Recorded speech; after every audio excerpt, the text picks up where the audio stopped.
You know, I've spent a good part of my life sitting behind a bench in a courtroom. Every day, people walk in, some frightened, some angry, some ashamed. They come from every background you can imagine, rich, poor, young, old, believers, non-believers.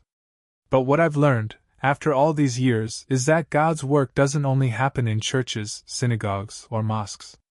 Sometimes, it happens right here, in small, quiet moments between human beings.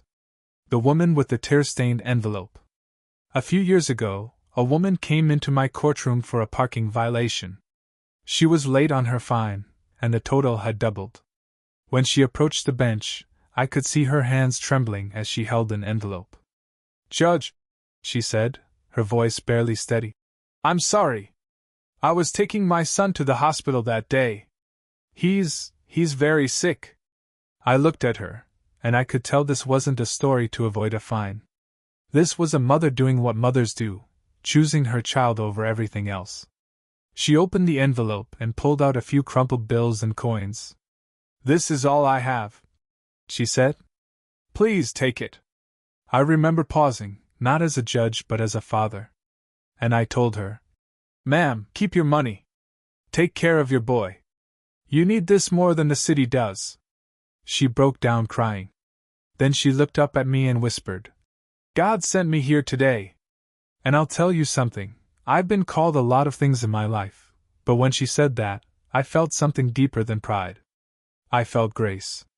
Maybe she was right. Maybe God did send her, not because I could help her, but because He wanted to remind me that compassion is His favorite kind of justice. The young man and the second chance. Another time, a young man came before me, barely 20, charged with reckless driving. He looked angry at the world. Arms crossed, eyes darting everywhere but at me. I've seen that look 100 times, the look of someone who's been hurt too many times to trust anyone. I asked him, "What happened, son?" He shrugged. "Life happened."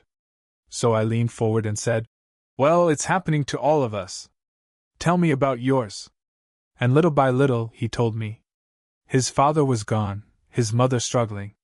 He dropped out of school, couldn't find work. He was driving without a license because he had to get to a job interview. I could have fined him hundreds of dollars. But something told me, not today. So I said, "You made a mistake, but I believe in second chances. Let's make a deal. You go back to school, you show me proof, and we'll dismiss this fine." He looked at me like he couldn't believe what he'd just heard. A few months later, he came back. Clean haircut, new attitude, school ID in hand. He said, "Judge, I did what you said. I'm enrolled." I told him, "You kept your word. So I'll keep mine." He smiled for the first time that day. Before he left, he said, "Judge, I think God used you to reach me." And I thought about that for a long time afterward. Because sometimes we wait for God to move mountains, but He often moves hearts instead. Seeing God in ordinary people. I've met so many people in that courtroom who have reminded me that holiness is not about perfection, it's about love. I've seen janitors who take money out of their pockets to help a stranger pay a ticket. I've seen little kids tell their moms, "It's okay, we'll be fine," with more faith than most adults have. And I've seen people with nothing still find something to give. You see, God's work doesn't come with trumpets and angels. It's quiet. It's when a police officer gives someone a warning instead of a citation because he can tell they're struggling. It's when a neighbor checks in on an elderly person next door. It's when you forgive someone who hasn't earned it yet, just because you know how much forgiveness once saved you. These moments never make the news. They don't trend on social media. But they are the moments that hold this world together. The lesson my father taught me. When I was a boy, my father, Antonio, used to take me on his milk route. We didn't have much, but he had a heart bigger than anyone I've ever met. I remember one winter morning, bitter cold, snow up to our knees, we stopped at a small house. A woman came to the door, wrapped in a blanket. She told my father she couldn't pay for the milk that week. He smiled and handed it to her anyway. "Don't worry," he said. "The baby needs it." I asked him later, "Dad, why'd you do that?" We need the money too. He put his hand on my shoulder and said, Son, when you help someone who can't pay you back, you've just made a deposit in God's bank, and his interest rate is pretty good. I never forgot that. Maybe that's where I learned that mercy is the most powerful kind of justice there is. The stranger in the hallway. One day, after court, I was walking down the hallway when a man stopped me. He looked rough, torn clothes, weathered face. He said, Judge, you probably don't remember me, but a few years ago, you helped me out. He told me I'd reduce the fine when he couldn't pay. He said that small act changed his life, that it gave him the push he needed to get sober and get a job. Then he reached into his pocket and pulled out a small wooden cross. I carved this, he said. I want you to have it. Now I get plaques and awards sometimes, but that little cross? That one stays on my desk.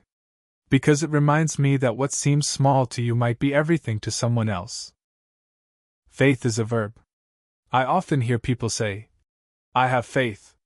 But faith isn't something you have, it's something you do. You can go to church every Sunday, pray 5 times a day, light every candle on the altar, but if you walk past someone in need without compassion, you've missed the message. Every religion teaches love. Every faith teaches mercy. But the real test isn't in what we recite, it's in how we react when someone else is hurting.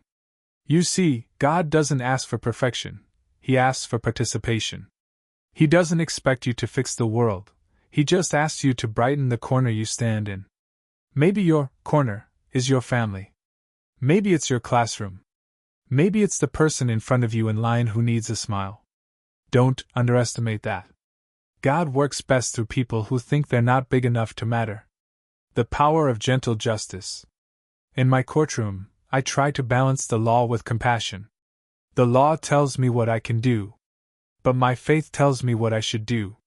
And sometimes, mercy teaches a stronger lesson than punishment ever could.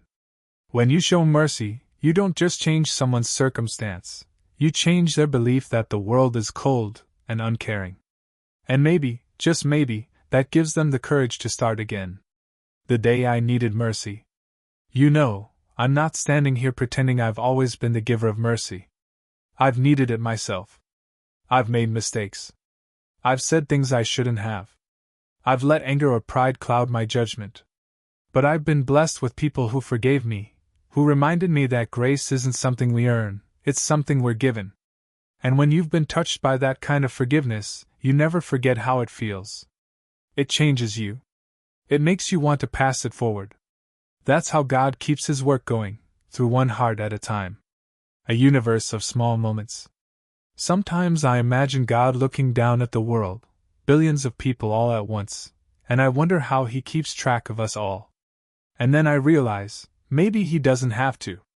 Because every time you show kindness, you're doing His work for Him. When you comfort a crying child, that's God's hand through yours.